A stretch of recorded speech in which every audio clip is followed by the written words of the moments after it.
दिशादर्शक काम करणारा दूरदर्शी नेता विवेक कोल्हे. देशातला पहिला सहकारी तत्वावरील सीएनजी प्रकल्प सुरू करून देशभर चर्चेत आलेला नवतरुणाईचा चेहरा म्हणून विवेक कोल्हे यांच्याकडे अल्पावधीत सर्वांच्या नजरा खिळल्या. संजीवनी उद्योग समूहाच्या माध्यमातून ज्यूस टू इथेनॉल करणारा पहिला कारखाना म्हणून देखील कोल्हे कारखान्याकडे पाहिले जाते.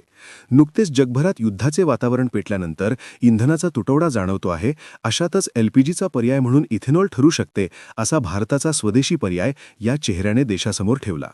2000 कोटी लिटर इथेनॉल निर्माण होते. 20% ब्लेंडिंग केल्यानंतरही आपल्याकडे अर्ध्याहून अधिक इथेनॉल शिल्लक आहे. त्या इथेनॉल निर्मितीसाठी शासन हजारो कोटींचे अनुदान देते.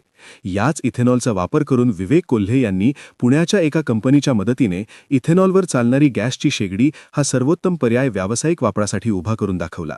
शासनाने आवश्यक त्या परवानगी दिल्या तर लवकरच विवेक कोल्हे यांच्या संकल्पनेतील इथेनॉल शेगडी ही अनेक ठिकाणी ऊर्जादायिनी म्हणून बघायला मिळेल. राजकीय क्षेत्रात विवेक कोल्हे यांनी जिंकणारी निवडणूक पक्षाच्या भूमिकेसाठी थांबत मनाचा मोठेपणा दाखवला. खुद्द अमित शहा यांनी विवेक कोल्हे यांचे याबद्दल कौतुक केले. परंपरागत विरोधक असणाऱ्या उमेदवाराला जो 2019ला अवघ्या 409 मतांनी निवडून आला होता, त्याला 1.25 लाखाच्या मताधिकाने निवडून आणण्याचे काम या चेहऱ्याने केले.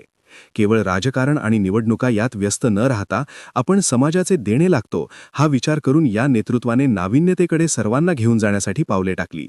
अनेक युवा नेते हे चर्चेत येण्यासाठी किंवा टिकण्यासाठी वेगवेगळ्या वादविवाद, टीका-टिप्पण्या किंवा तेढ निर्माण करण्यात भर देतात.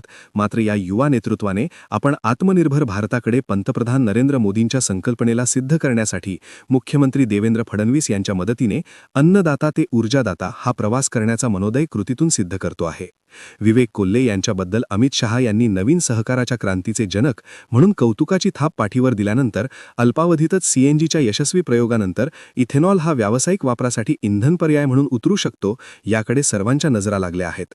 विवेक कोल्हे यांच्या या कृतिशील संकल्पनेबद्दल आपल्याला काय वाटतं, कमेंट बॉक्समध्ये व्यक्त व्हा.